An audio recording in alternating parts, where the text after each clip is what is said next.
Emilio, ¿Cómo estás?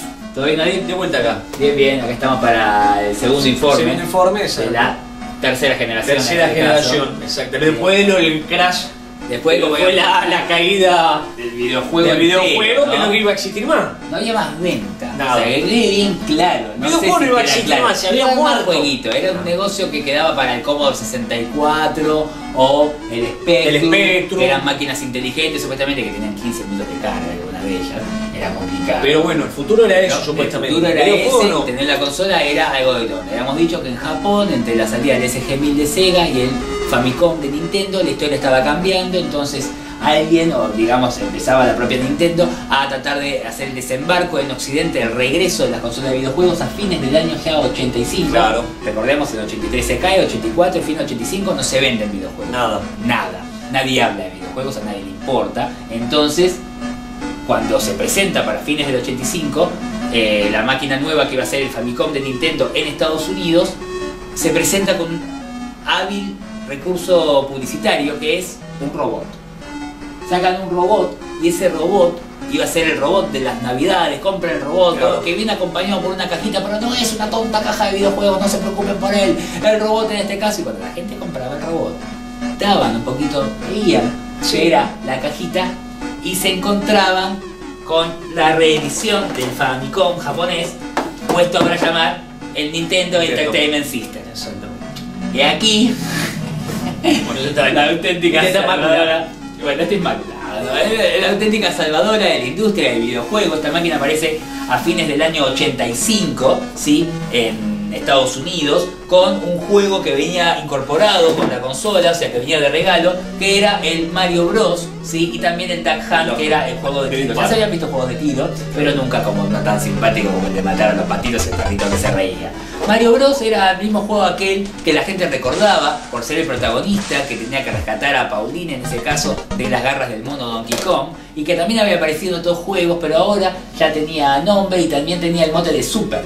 Es cierto, Mario empezaba y golpeaba un signo de interrogación que le daba un hongo que lo transformaba en gigante, claro, y podía romper las piedras ahora y luego agarrar una flor, que entonces la flor le daba poder para disparar y se metía en un tubo y salía en otro y se agarraba 100 monedas, le daban una vida, y si llegaba al final a rescatar a la princesa, el juego terminaba. Cosa que antes no existía eso. Pero el juego empieza a tener un fin a raíz de este Super Mario Bros, lo cual da origen a la saga definitiva que vuelve a la historia del videojuego al lugar que hoy conocemos y pone en manifiesto el éxito de que todos estamos hablando, que en este caso viene a través de lo que acá conocimos como el Family Game.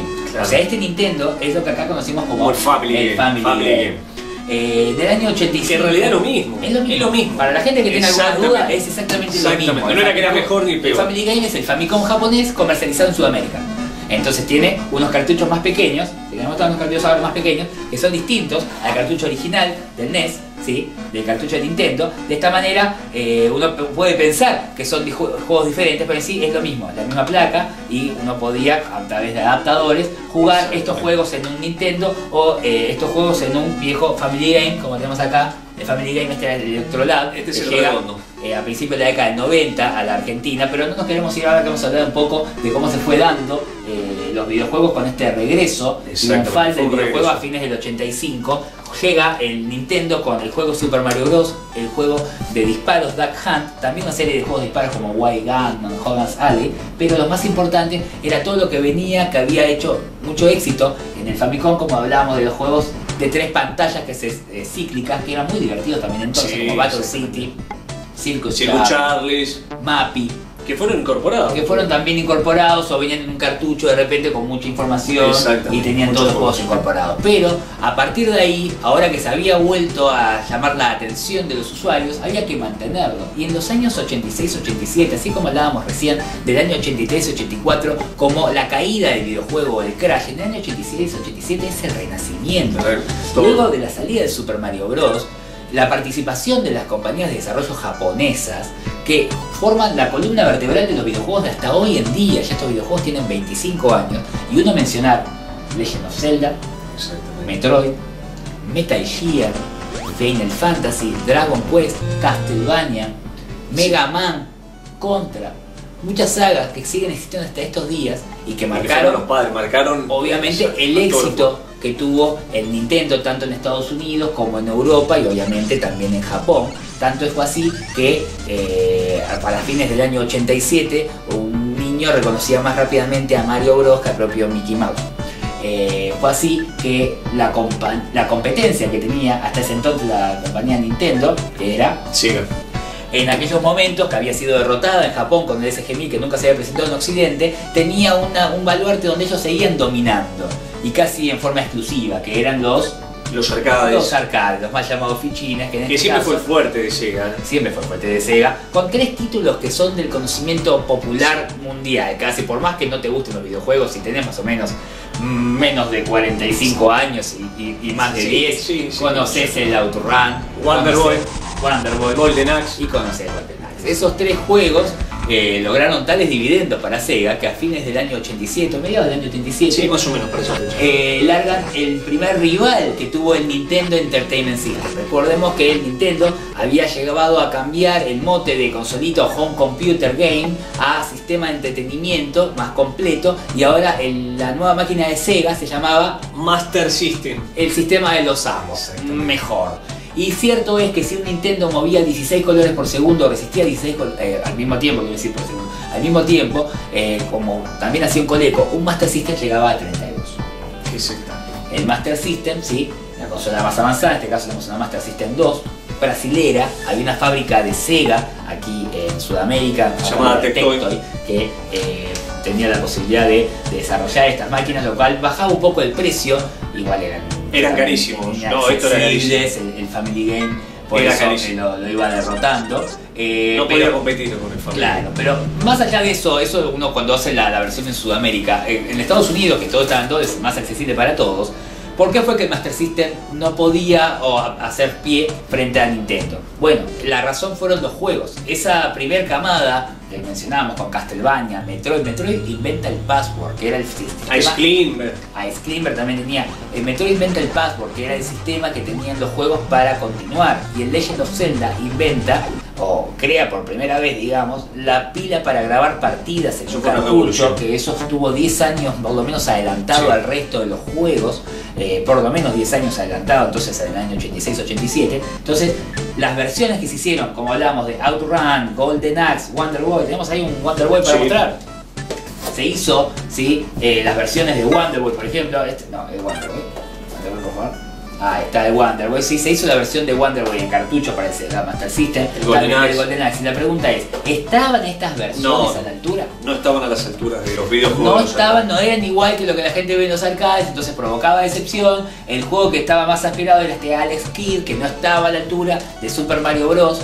En este caso, o del resto de los juegos. Eran muy hermosos los cartuchos Master System, caros, todo bien, pero de a poco, más allá de tener mejores gráficos, iba perdiendo terreno, empieza a tener licencias de juegos como que no estaban en Family, como el de Flash o el de Alf. El Nintendo Entertainment System tenía juegos de cualquier cosa, una apertura de géneros terrible, no tenía cómo competirle, por ejemplo, a los RPG. Dragon Quest en NES, Final Fantasy. Entonces en 1988 el Sega Master System saca el que quizás fue su mejor juego, que fue el Phantasy Star, un RPG épico medieval situado en un mundo futurista, el mejor estilo Star Wars, con partes en primera persona del tipo Doom, donde vos podías caminar en 3D casi dentro del juego, una locura, algo impensado para un NES, para un Family Game. Sin embargo, Nintendo contraataca, en este caso en 1988, con un juego que era muy esperado, como fue Super Mario Bros. 2, ¿sí? Y luego este juego no tuvo éxito vamos a hacer informes específicos sobre Mario. Sí, en su momento sí. El Mario Bros. 2 tuvo éxito porque era en realidad un juego japonés llamado Doki Doki Panic,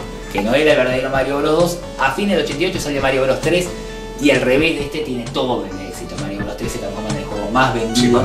Más sacada. Fue muy querido por Fue muy querido en todos Mario Bros. 3. Y si uno se pone en todos estos juegos de esta etapa que estamos hablando de la segunda mitad de la década del 80, probablemente es el mejor juego, el que mejor resiste el paso del tiempo, ¿no es cierto? Aparte tenemos en esa época un Miyamoto muy inspirado. Miyamoto es el que estaba haciendo Zelda, había participado para la gestión de Metroid también, el desarrollo de todos los Mario. Entonces se le escapaba a Sega ya para el año 89. Ojo, sale el Punch Out también. Sega, estamos hablando, siempre fue una empresa muy avanzada en Bueno, tan avanzada que fue para el 89, empieza a demostrar por qué Sega es avanzada. Cuando ve que no puede ganar, Sega decide sacar un sistema más poderoso, no de 8, sino ahora de 16 bits, con versiones de Golden Axe y versiones de OutRun verdaderas. Afterburner, sí, muy bien hecho. Entonces, esta máquina empieza a torcer la decisión y la gente se está por primera vez dando a conocer una evolución de consola. Hasta ahora, desde que la vieja etapa del Pong, pasando por el Atari 2600 o el Coleco, ahora llegamos a la etapa del Nintendo y el Master System, siempre se habla de 8 bits. Todavía son todas las máquinas son mono. Todo, repenitas tiene scroll para un costado, pueden aguantar hasta 20 Así que convengamos que realmente el paso lo dio Sega. El Sega es la revolución de la llegada del 16 bit. ¿Cómo responde Nintendo a esto? Con una evolución del Game & Watch. Nintendo decide sacar el Game Boy, que era un Game & Watch que permitía intercambiar mini cartuchos blanco y negro, pero a pilas, y podías tener Super Mario muy similar, que rendía casi lo mismo que el NES, pero sin colores, donde vos quieras. Sí, eso fue increíble. La verdad que tuvo unas ventas impresionantes. Aquí, en este inicio de la década del 90, ya cuando también se establecen los videojuegos en la Argentina a partir de... Acordate que Sega también le saca una máquina, que es el Game Gear. Game Gear aparece en 1990, claro. ¿Sí? Dando inicio tanto el Game Boy blanco y negro y con pocas pilas, contra el Game Gear a colores, que podía ver televisión, pero muy grande, y con muchas pilas. El Mega Drive, ¿sí? Con las de Sega Genesis, también conocido, Genesis en Estados Unidos, Mega Drive en el resto del mundo, que daba lugar a la saga de los 16 bits con juegos que ya no podía competir en Nintendo por más que quiera el Mega Drive. Si un Family podía mostrar 16 colores, un Mega Drive podía mostrar 64 colores, sobre una paleta de 500 colores. Trabajaba a 7 veces más rápido mínimo, y si podía un Family mostrar 20 sprites en simultáneo, un Mega Drive podía mostrar 50 personajes moviéndose al mismo tiempo.